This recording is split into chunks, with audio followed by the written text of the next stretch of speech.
I always wanted to know who are the top 5 greatest investors of history. I typically like to apply top 5 because it's within the catch of the fist, right? So the topmost one, the first one being Benjamin Graham. He is the pioneer of value investing. So by value investing, what we mean is he used to literally look into every aspect of the profit and loss, balance sheet and cash flow. He used to identify companies which have strong balance sheet, very close to or no debt at all, and very ample of cash flows year on year. These are the 3 aspects which Benjamin Graham used to find to determine his strong companies. And after he determined his strong companies, then he would identify its true value, its true underlying value, that is the intrinsic value of the company. And once he determined the intrinsic value, then he would apply something called as the 2/3 price. He would determine whether the price trading today is 2/3 of the intrinsic value. Only then he would go and purchase that stock. Some learning, right? Something to learn about Benjamin Graham as a value investor. Let us meet our second investor. The second investor is John Templeton. Sounds very familiar. It's associated with a lot of mutual funds, Franklin Templeton mutual funds, right? So John Templeton was known as the top contrarian investors. So by contrarian investing means you typically do not follow the herd mentality. There are a lot of people who focus on companies which see trading at the price, or they look into the profit and loss and see that they are great companies, they're doing great profits today. But a contrarian view represents that today the profits may not be that great, but how the future potential of such companies is wonderful, massive, like Amazon.com. John Templeton invested in such companies during the time of depression and then sold them during the internet boom. And then he earned massive wealth. And after that, he started his own investment fund. And later on, this investment fund was sold to Franklin Industries, which we now hear as Franklin Templeton Mutual Funds Investments. Isn't that great? His name coming up on mutual funds. The third investor whom we will meet now is Thomas Rowe Price Jr. Thomas Rowe Price Jr. is known as the growth investor. So Thomas used to mostly focus on companies which have high return on capital employed. So he used to focus on companies which could retain earnings, and with the retained earnings potential, they used to apply these retained earnings to multiply their wealth significantly.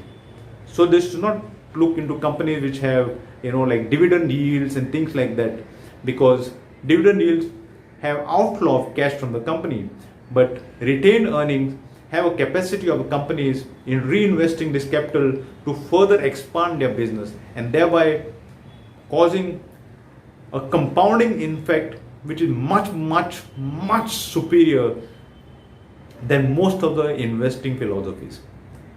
So that was about Thomas Rowe Price. And then let us meet our friend Peter Lynch.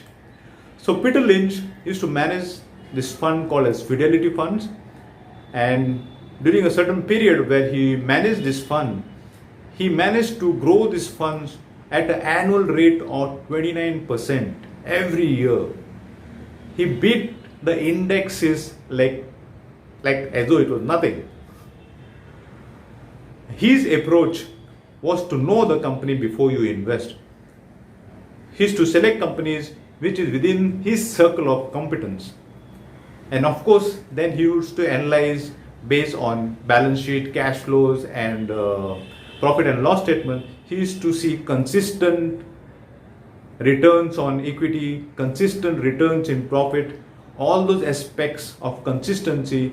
After relying on that consistency, then he would invest in such companies for a long period of time. So that was about Peter Lynch. Now let us meet my favorite, that is Mr. Warren Buffett, the Oracle of Omaha. That is what people call him as a nickname. So Warren Buffett, as we all know, is one of the greatest investors of the centuries. So his investing philosophy comes from Benjamin Graham, who was himself a value investor. So even Warren Buffett relies on the principle of identifying the intrinsic value of the company and then investing in such companies during the time of depression, or 2/3 of the intrinsic value. Price is what you pay and value is what we get. That is what one of the famous slogans of Mr. Warren Buffett. So now that we have seen all of 5 great investors, we have met Benjamin Graham, we have met John Templeton, we have met Thomas Rowe Price Jr., then we have met Peter Lynch, and then finally Warren Buffett. What we get to know is, more or less, there are 3 investment strategies. The first being value investing, the second being contrarian investing, and third being growth investing. So is it possible to apply all these investing strategies by one single investor? In my view, yes, it is possible. Because in the value investing concept, you invest in companies which are lesser than the intrinsic value. So we can determine intrinsic value of growth companies as well. And to select growth companies, we need to determine the returns on assets or return on capital employed. And we need to understand the future potentials of such companies.